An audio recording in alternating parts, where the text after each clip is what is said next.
Your fear of rejection isn't protecting you. It's slowly killing the person you were meant to become.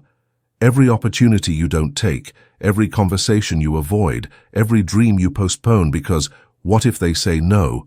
That's not safety. That's self-abandonment disguised as wisdom. Listen to me carefully. The rejection you're so afraid of, it already happened. It happened when you were 7 and they didn't pick you for their team. It happened when you were 15 and they chose someone else for prom. It happened when you were 25 and they said you weren't what they were looking for. But here's what no one told you. That rejection wasn't about your worth. It was about compatibility, timing, circumstances, 1,000 variables that had nothing to do with whether you deserve love, success, or belonging. That fear of rejection you carry today. It's not even yours. It's inherited trauma. It's the echo of a child who learned that love was conditional, that acceptance required perfection, that being yourself was somehow dangerous. You've been protecting a wound that healed years ago, sacrificing your present for a past that can't hurt you anymore. If this feels like I'm reading your mind, hit that subscribe button and let me know in the comments what you struggle to say no to the most. I read every single comment, and your story might be exactly what someone else needs to hear today. Alfred Adler understood something profound about human nature. We create our own reality through the stories we tell ourselves. And the story you've been telling yourself is that rejection means you're not enough. But what if I told you that your fear of rejection is actually a fear of your own power? What if the real terror isn't that they'll say no? It's that they might say yes, and then you'd have to step into the version of yourself you've been hiding from. Think about this for a moment. How many times have you dimmed your light before anyone even asked you to? How many times have you rejected yourself before giving anyone else the chance? You've become your own worst critic, your harshest judge, your most efficient executioner.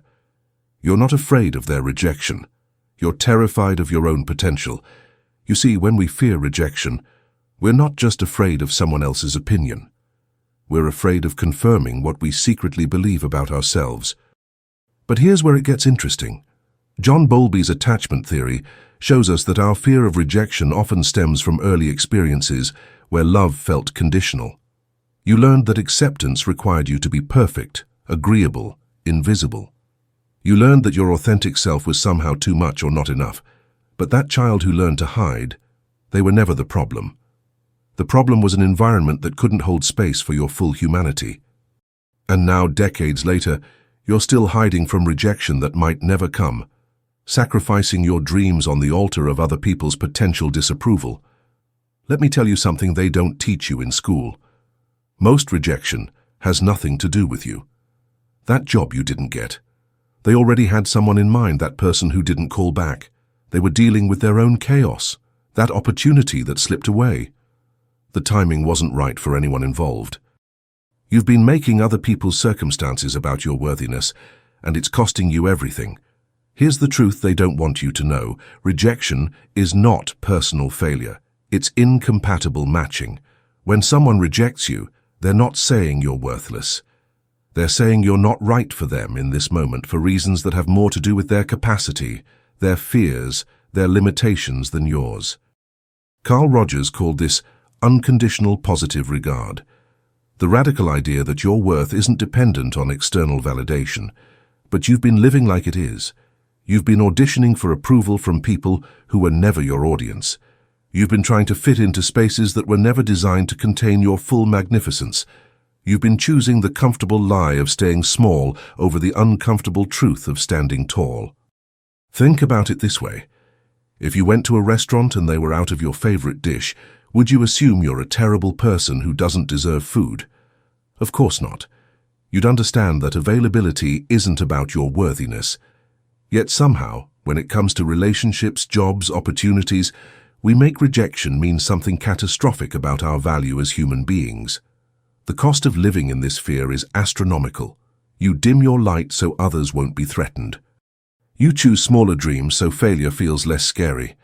You accept crumbs of affection from people who can't see your worth, rather than risk finding those who would celebrate it. You become a ghost of yourself, haunting your own life. You settle for jobs that bore you because they're safe. You stay in relationships that drain you because being alone feels scarier than being unseen. You keep your opinions to yourself because conflict feels more dangerous than invisibility. You've made yourself so small that even you've forgotten how magnificent you actually are. But what if rejection was actually redirection? What if every no was the universe saving you from settling for less than you deserve? What if the job you didn't get led you to the career that actually fits? What if the person who left made space for someone who chooses you every single day? What if every closed door was protection from a path that would have diminished you? I want you to consider this possibility. Maybe you're not being rejected. Maybe you're being saved. Maybe every time someone couldn't see your value, they were doing you a favor. Maybe every time an opportunity didn't work out, it was because something better was waiting. Maybe your fear of rejection has been keeping you from seeing that rejection itself might be the gift. Nathaniel Branden taught us that self-esteem isn't built through others' approval. It's built through self-acceptance and aligned action.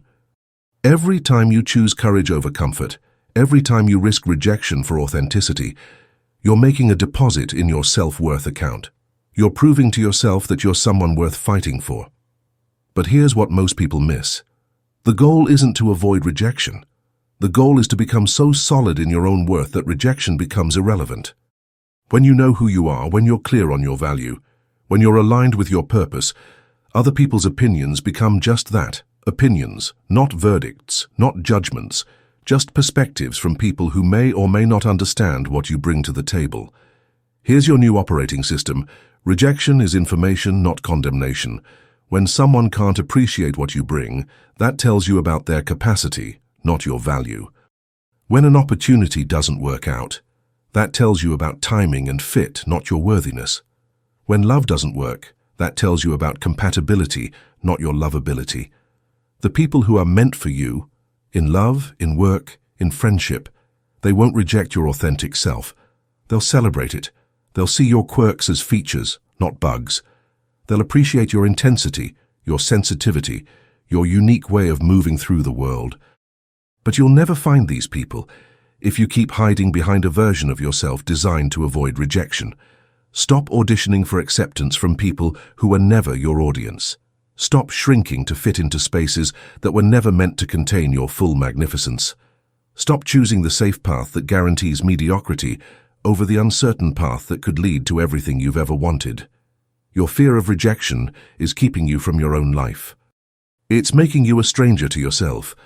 It's turning you into someone who asks permission to exist, who apologizes for taking up space, who treats their own dreams like inconveniences. This isn't living, this is surviving. And you weren't born to just survive. It's time to choose yourself instead of waiting for others to choose you. It's time to risk being seen instead of guaranteeing you'll stay invisible. It's time to understand that the right people will say yes to the real you, and the wrong people's no is actually a gift. You don't need everyone to like you. You need to like yourself enough to stop betraying who you are for others' comfort. The rejection you're avoiding might be the redirection you desperately need. Start today. Send that message. Apply for that job. Ask for what you want. Risk the no to make space for the yes that's waiting for you. Your authentic self is not too much. It's exactly enough for the right people, the right opportunities, the right life. The world needs what you have to offer, but only if you're brave enough to offer it. Stop hiding. Start living. Your time is now. The fear of rejection has controlled you long enough. It's time to take your power back.